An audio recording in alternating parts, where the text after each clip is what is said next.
Car பந்தய பயிற்சிக்காக Dubai சென்றிருந்த நடிகர் அஜித்குமார் ஈரானின் தாக்குதல் காரணமாக அங்கேயே தங்கியிருந்த நிலையில் இன்று சென்னை வந்தடைந்தார். இதுகுறித்த கூடுதல் விவரங்களோடு இணைகிறார் எமது செய்தியாளர் அன்வர். அவரிடம் பேசலாம்.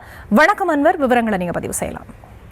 வணக்கம். கார் பந்தய பயிற்சிக்காக துபாய் சென்றிருந்த நடிகர் அஜித் இந்த மத்திய கிழக்கு நாடுகளில் ஏற்பட்டுள்ள போர் பதற்றம் காரணமாக விமானங்கள் இயக்கப்படாமல் மூடப்பட்டிருந்த நிலையில இன்றைய தினம் துபாயிலிருந்து விமானம் மூலம் சென்னை திரும்பியுள்ளார். குறிப்பாக இந்த ஈரான் இஸ்ரேல் போர் பதற்றம் காரணமாக மத்திய கிழக்கு நாடுகள்ல குறிப்பா இஸ்ரேல் மற்றும் அமெரிக்க தளங்களை அதாவது குறிப்பா இந்த பஹ்ரைன், துபாய் உள்ளிட்ட மத்திய கிழக்கு நாடுகள் உள்ள படை தலைகளை தொடர்ந்து ஈரான் தாக்குதல் நடத்திய நிலையில பல்வேறு விமான நிலையங்கள் மற்றும் விமானங்கள் மறு அறிவிப்பு வரும் வரை மூடப்படும் என தெரிவித்திருந்தது. அந்த நிலையில் கடந்த கார் பயிற்சிக்காக துபாய் சென்றிருந்த நடிகர் அஜித்குமார் கடந்த மாதம் 28ஆம் தேதி விமானம் மூலம் துபாயிலிருந்து சென்னை திரும்ப வேண்டி இருந்த நிலையில் 28ஆம் தேதி போர் தொடங்கிய நிலையில அங்கு உடனடியாக போர் பதற்றம் காரணமாக விமானங்கள் காலவரையின்றி ரத்து செய்யப்பட்ட நிலையில சென்னை திரும்ப முடியாமல் துபாயில் நடிகர் அஜித்குமார் சிக்கி தவித்த நிலையில அவர் பாதுகாப்பாக இருப்பதாகவும் விரைவில் சென்னை திரும்புவார் என அவரது